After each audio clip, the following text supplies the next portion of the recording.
Assalamualaikum warahmatullahi wabarakatuh. Perkenalkan, nama saya Nada Zarani dengan NIM 18042559 dari Universitas Negeri Padang, Fakultas Ilmu Sosial, jurusan Ilmu Administrasi Negara.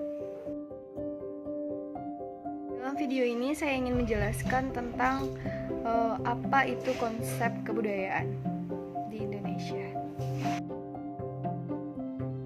Pertama, kita akan membahas tentang pengertian budaya. Budaya adalah suatu cara hidup yang berkembang dan dimiliki bersama oleh sebuah kelompok orang dan diwariskan dari generasi ke generasi. Budaya terbentuk dari banyak unsur yang rumit, termasuk sistem agama dan politik, adat istiadat, bahasa, perkakas, pakaian, bangunan, dan karya seni. Unsur-unsur kebudayaan yang pertama, kesenian. Setelah memenuhi kebutuhan fisik, manusia juga memerlukan sesuatu yang dapat memenuhi kebutuhan psikis mereka, sehingga lahirlah kesenian yang dapat memuaskan. Yang kedua, sistem teknologi dan peralatan. Sistem yang timbul karena manusia mampu menciptakan barang-barang dan sesuatu yang baru agar dapat memenuhi kebutuhan hidup dan membedakan manusia dengan makhluk hidup yang lainnya. Yang ketiga, bahasa. Sesuatu yang berawal dari hanya sebuah kode tulisan hingga berubah sebagai lisan untuk mempermudah komunikasi antar sesama manusia. Yang keempat yaitu sistem organisasi masyarakat. Sistem yang muncul karena kesadaran manusia bahwa meskipun diciptakan sebagai makhluk yang paling sempurna, namun tetap memiliki kelemahan dan kelebihan masing-masing antara individu, sehingga timbul rasa untuk berorganisasi dan bersatu. Yang kelima, sistem mata pencarian hidup dan sistem ekonomi. Sistem yang timbul karena manusia mampu menciptakan barang-barang dan sesuatu yang baru agar dapat memenuhi kebutuhan hidup. Yang keenam, sistem pengetahuan. Sistem yang terlahir karena setiap manusia memiliki akal dan pikiran yang berbeda sehingga memunculkan dan mendapatkan sesuatu yang berbeda pula. Yang ketujuh yaitu sistem religi. Kepercayaan manusia terhadap adanya Sang Maha Pencipta yang muncul karena kesadaran bahwa ada zat yang lebih maha kuasa.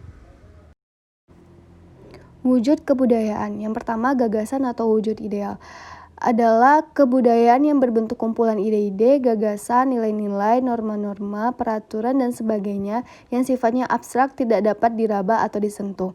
Yang kedua, aktivitas atau tindakan adalah wujud kebudayaan sebagai suatu tindakan berpola dari manusia dalam masyarakat itu. Yang ketiga, artefak atau karya, yaitu kebudayaan fisik yang berupa hasil dari aktivitas, perbuatan, dan karya semua manusia dalam masyarakat berupa benda-benda atau hal-hal yang dapat diraba, dilihat, dan dikomunikasikan. Faktor yang mendorong perubahan budaya. Adanya unsur-unsur kebudayaan yang memiliki potensi mudah berubah, terutama unsur-unsur teknologi dan ekonomi. Adanya individu-individu yang mudah menerima unsur-unsur perubahan kebudayaan, terutama generasi muda. Faktor penghambat kebudayaan.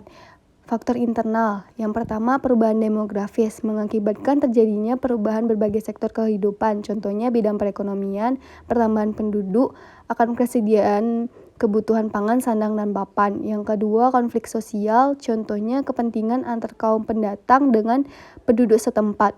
Yang ketiga, bencana alam, yaitu bencana alam yang menimpa masyarakat dapat mempengaruhi perubahan masyarakat akan dievakuasi dan dipindahkan ke tempat yang baru. Yang kelima, perubahan lingkungan alam. Ada beberapa faktor, misalnya pendangkalan muara sungai yang membentuk delta, rusaknya hutan karena erosi, dan lain-lain. Faktor penghambat kebudayaan eksternal yaitu perdagangan, penyebaran agama, dan peperangan. Contoh keberagaman kebudayaan di Indonesia. Yang pertama, suku bangsa. Suku bangsa memberikan pengaruh terhadap kekayaan budaya. Yang kedua, tari-tari di Indonesia. Berbagai macam tari di Indonesia yang menggambarkan kekayaan budaya Indonesia. Yang ketiga, artefak. Banyaknya ditemukan prasasti dan bangunan bekas kerajaan di Indonesia yang menandakan kejayaan Indonesia di masa lampau. Dan masih banyak keberagaman kebudayaan Indonesia lainnya.